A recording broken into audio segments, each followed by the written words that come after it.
परिचय। हम जानते हैं कि पशु विषमपोषी होते हैं, इसलिए वो अपने भोजन के लिए दूसरे जीवों पर निर्भर होते हैं।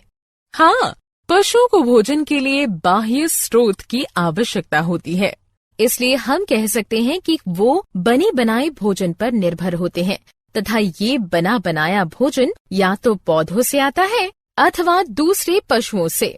भोजन के प्रकार के आधार पर पशुओं के भी अलग अलग बहुत से प्रकार हैं। हाँ अंकिता, बहुत से पशु सिर्फ पौधों को जैसे घास या पौधों की पत्तियों को खाते हैं, जबकि कुछ पशु पशुओं को ही खा लेते हैं।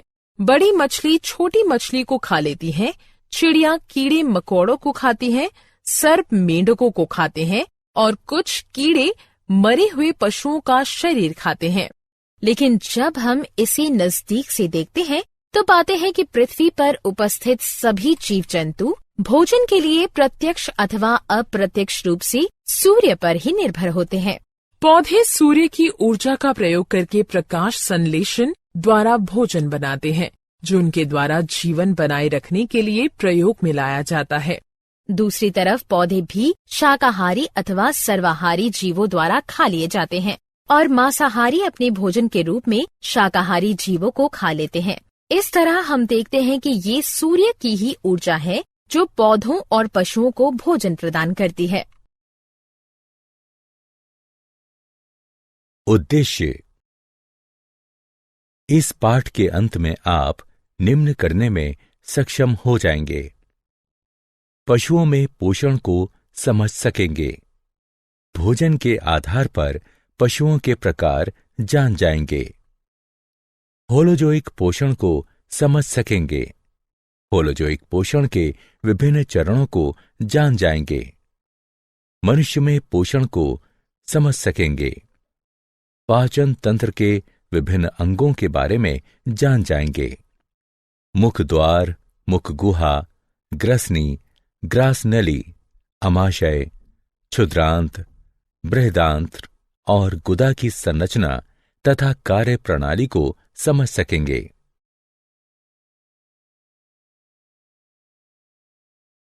विभिन्न पाचन ग्रंथियों का पता लगाइए।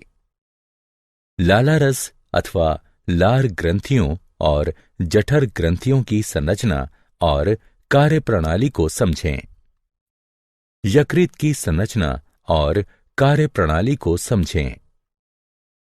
अग्नाशय और आंत्रीय ग्रंथियों की संरचना और कार्य प्रणाली को समझें। पाचक ग्रंथियों के रसायन विज्ञान का अध्ययन करें।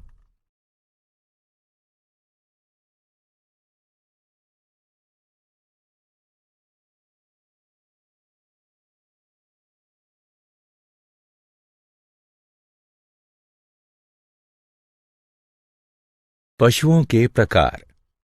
भोजन के आधार पर सभी पशुओं को 3 समूहों में विभाजित किया जा सकता है: शाकाहारी, मांसाहारी, सर्वाहारी। जैसा कि हम पहले ही चर्चा कर चुके हैं, वो पशु जो सिर्फ पौधों को खाते हैं शाकाहारी कहलाते हैं। वे घास, पत्तियां, अनाज, फल या वृक्ष की छाल खा सकते हैं। उदाहरण: बकरी, गाय, भैंस, भेड़, हिरन, ऊंट, गधा, बैल, हाथी, बंदर, गिलहरी, खरगोश, टिड्ढा और दरियाई घोड़ा। ठीक उसी तरह वो पशु जो सिर्फ दूसरे जीवों को खाते हैं मांसाहारी कहलाते हैं, जैसे शेर, चीता, मेढक, गिद्ध, किंगफिशर, छिपकली, भेड़िया, सर्प और बाज। इनके अलावा वो पशु जो पौधों और पशुओं दोनों को खाते हैं सर्वाहारी कहलाते हैं। उदाहरण: मनुष्य, कुत्ता, कौवा, गौरैया, भालू, मैना और चींटी।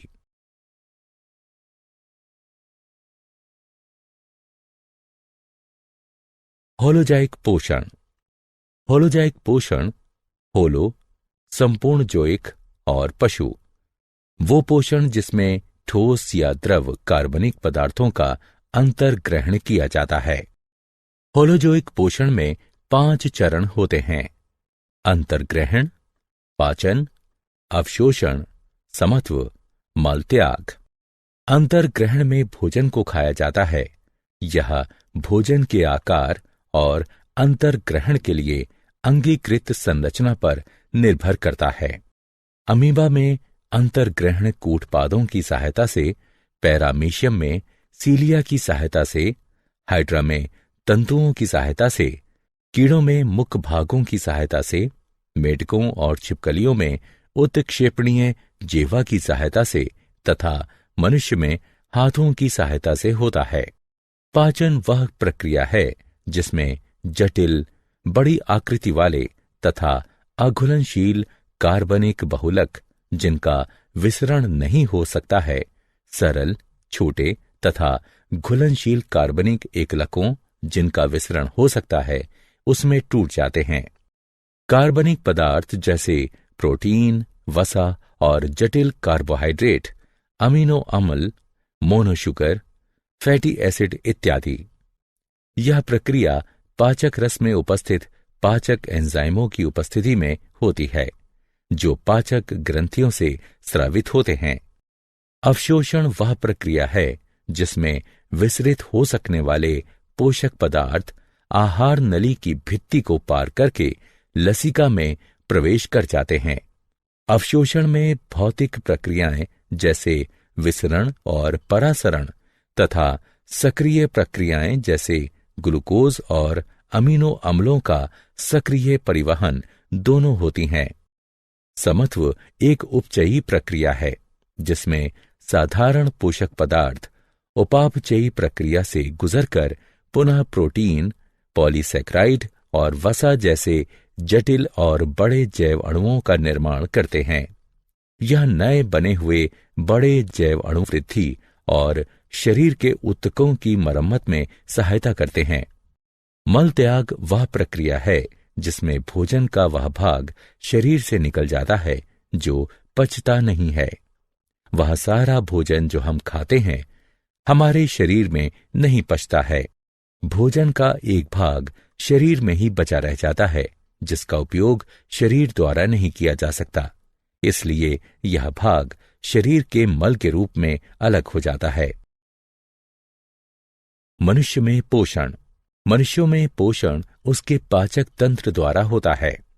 मनुष्य के पाचक तंत्र के विभिन्न अंग निम्न हैं: मुख द्वार, मुख गुहा, ग्रसनी, ग्रासनली, अमाशय, क्षुद्रांत्र, बृहदांत्र, मलाशय, गुदा।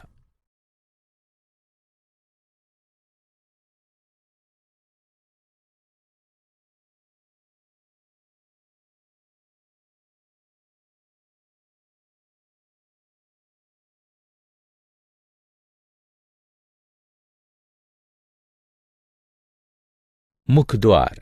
मुख द्वार एक अनुप्रस्थ छिद्र होता है जो चलनशील ओष्ठों से घिरा होता है। इसका मुख्य कार्य अंतर्ग्रहण है।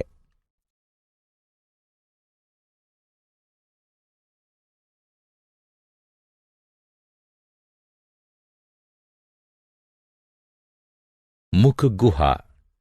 मुख गुहा में दो मुख्य संरचनाएं होती हैं: जिह्वा और दांत। जिह्वा एक मोटी, पेशीय और उत्क्षेपणीय संरचना है जो मुख गुहा के तल पर स्थित होती है। जिह्वा पर स्वाद कलिकाएं होती हैं जो भोजन का स्वाद लेने में, भोजन और लाला रस को मिलाने में तथा भोजन को निगलने में सहायता करती हैं। दांत मनुष्य के दोनों जबड़ों में होते हैं। दांत जबड़े की हड्डियों में बने कोटरों में धसे होते हैं। एक वयस्क मनुष्य में 32 दांत यानी प्रत्येक जबड़े में 16 दांत होते हैं। दांत 4 प्रकार के होते हैं: कृंतक दांत, श्वदंत, अग्रजवर्णक और चरवर्णक। प्रत्येक जबड़े में 4 कृंतक दांत होते हैं। ये तेज धार, छेनी की आकृति के और शाकाहारी भोजन को काटने तथा टुकड़े टुकड़े करने के लिए होते हैं। प्रत्येक जबड़े में 2 श्वदंत होते हैं। ये तेज धार कृपाण की आकृति के और मांसाहारी भोजन को चीरने के लिए होते हैं। प्रत्येक जबड़े में 4 अग्र चर्मवर्णक दांत होते हैं। ये बड़े और कस्प आकृति के तथा चबाने और पीसने के लिए होते हैं। प्रत्येक जबड़े में 6 चर्मवर्णक दांत होते हैं। ये बड़े और कस्प आकृति के तथा चबाने और पीसने के लिए होते हैं।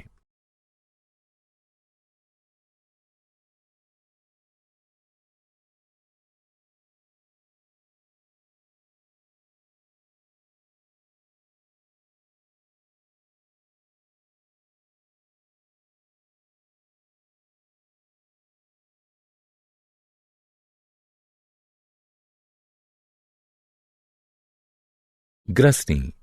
ग्रसनी एक कीप जैसी आकृति होती है जहां भोजन और वायु एक दूसरे को पार करते हैं। इसमें 2 छिद्र होते हैं। कंठ द्वार कंठ और श्वास नली में खुलता है। गलेट ग्रास नली में होती है और भोजन निकलने के दौरान खुलती है। ग्रास नली। ग्रास नली पाचन तंत्र का एक लंबी, संकरी और नलीदार भाग है। यह गर्दन और ग्रसनी से अमाशय में खुलती हैं। यह क्रमाकुंचन द्वारा भोजन का परिवहन करती है। अमाशय। अमाशय एक मोटा, पेशीय और जे की आकृति का थैला होता है जो ऊपरी उदर के बाएं भाग में स्थित होता है। अमाशय भोजन के मंथन और पाचन में सहायता करता है।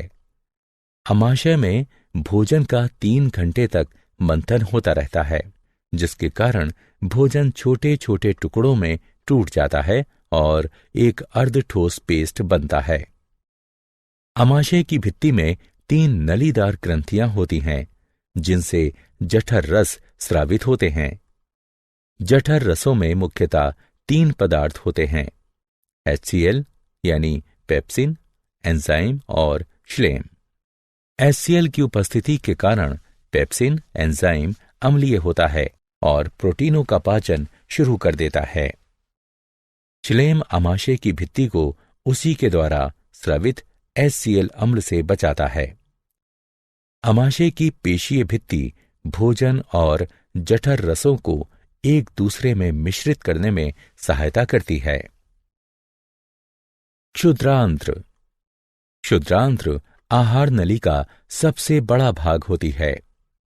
एक वयस्क मनुष्य में यह लगभग 6.5 मीटर लंबी होती है। यह बहुत संकरी होने के कारण क्षुद्रांत्र कहलाती है। क्षुद्रांत्र 3 भागों में विभाजित होती है: गृहिणी, जेजुनम और इलियम। क्षुद्रांत्र वह स्थान है जहां भोजन पूरी तरह से पच जाता है और उसका अवशोषण प्रारंभ हो जाता है। इसमें 2 ग्रंथियों से स्रावित होने वाले रस आते हैं: यकृत और अग्नाशय। यकृत से पित्त स्रावित होता है, जो एक हरा पीला लवण युक्त क्षारीय द्रव होता है, जो वसा का पायसीकरण अथवा उन्हें तोड़ने में सहायता करता है।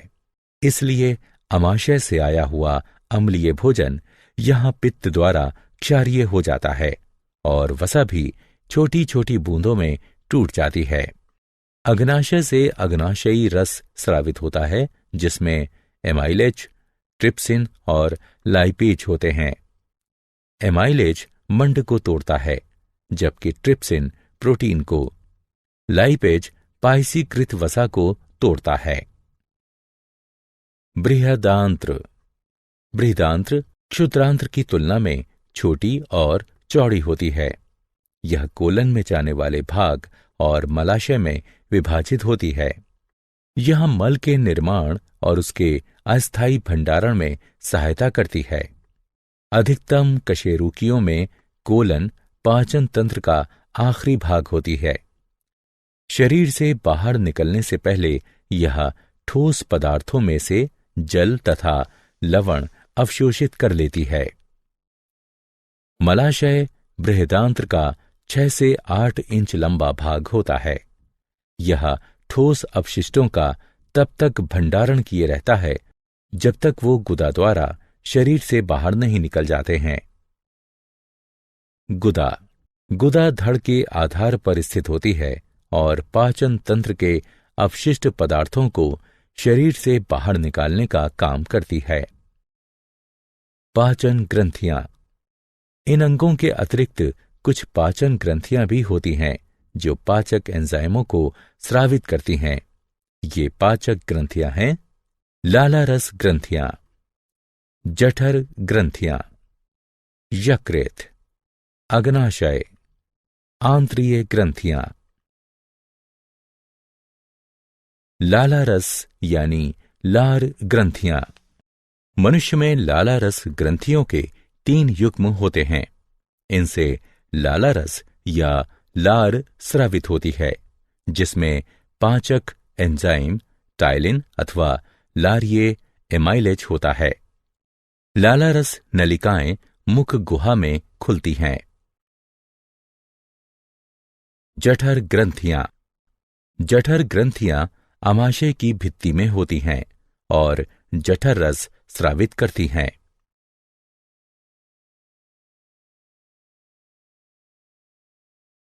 यकृत। यकृत उदर के ऊपरी भाग में दाईं ओर स्थित लाल भूरी लोब्यूलेटेड ग्रंथि है, जिससे पित्त रस स्रावित होता है।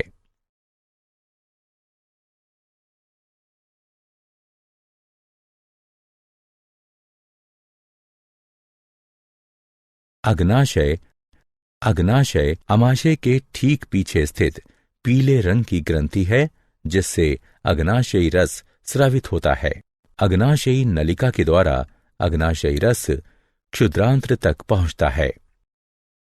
आंत्रीय ग्रंथियां। आंत्रीय ग्रंथियां क्षुद्रांत्र की भित्ति में स्थित होती हैं और इनसे आंत्रीय रस स्रावित होता है, जिसे सक्कस एंटेरिकस भी कहते हैं। मनुष्य के पाचन तंत्र में कार्य करने वाले एंजाइम। लालारस में लारिये एमाइलेज होता है, जो मंड को शर्करा में तोड़ देता है। HCl की उपस्थिति में पेप्सिन प्रोटीन का पाचन करता है। पेप्सिन अम्लीय माध्यम में ही सक्रिय हो पाता है। यकृत यानी पित्ताशय का पित्त वसा का पाचन करके उसे फैटी एसिड में तोड़ देता है। यह भोजन को क्षारीय माध्यम में परिवर्तित कर देता है। एमाइलेज मंड को पचाता है। अग्नाशय से ट्रिप्सिन प्रोटीन को पचाता है। अग्नाशय से लाइपेज पाइसीकृत वसा को तोड़ता है। अग्नाशय से दांतों का क्षय। दांतों के क्षय के कारण दंतवल्क और दंत धातु धीरे धीरे मुलायम हो जाते हैं। जब जीवाणु शर्करा को पचाकर अम्ल का उत्पादन करते हैं, तो वो अम्ल दंतवल्क के लवण को नष्ट कर देता है और दांतों का क्षय प्रारंभ हो जाता है। भोजन कणों के साथ साथ बहुत से जीवाणु भी दांतों की सतह पर चिपक जाते हैं और दांतों पर मैल के रूप में जम जाते हैं, जिसे प्लाक कहते हैं। लार अम्ल को प्रभावहीन करने के लिए दांतों की सतह तक नहीं पहुंच सकती, क्योंकि दांत प्लाक से घिरा होता है।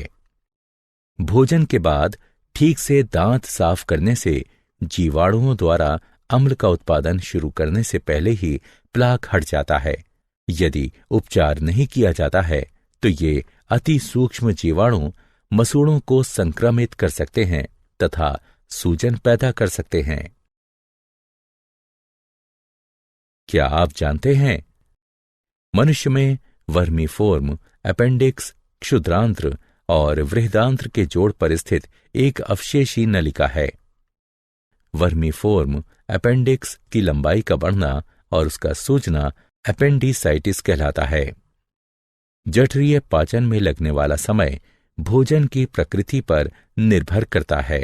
कार्बोहाइड्रेट के पाचन के लिए यह 1 से 2 घंटे का होता है, जबकि वसा के पाचन के लिए 5 से 6 घंटे का होता है।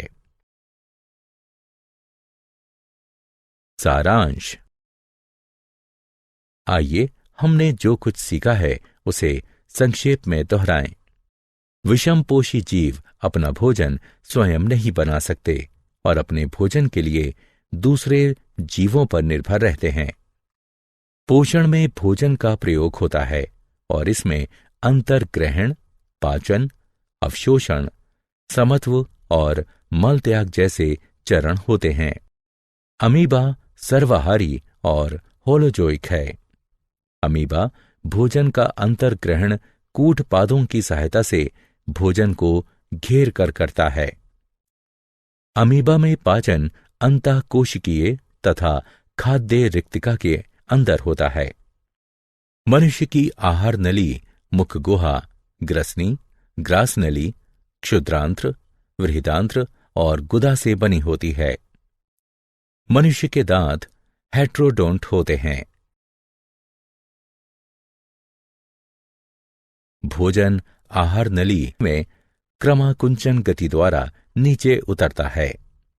मनुष्य की पाचन ग्रंथियों में 3 युग्म लाला रस ग्रंथियां, जठर ग्रंथियां, यकृत, अग्नाशय और आंत्रीय ग्रंथियां होती हैं। पाचन ग्रंथियों से पाचक रस स्रावित होते हैं, जिसमें पाचक एंजाइम होते हैं। कार्बोहाइड्रेट का पाचन मुख गुहा में ही प्रारंभ हो जाता है, जबकि प्रोटीन और वसा का पाचन आमाशय में प्रारंभ होता है। पाचन क्षुद्रांत्र में पूरा हो जाता है। क्षुद्रांत्र में ही भोजन का अवशोषण भी होता है। दांतों का क्षय स्ट्रेप्टोकोकस म्यूटेंस जीवाणु द्वारा होता है, जो शर्करा युक्त भोजन में किण्वन करता है और कार्बनिक अम्लों का उत्पादन करता है।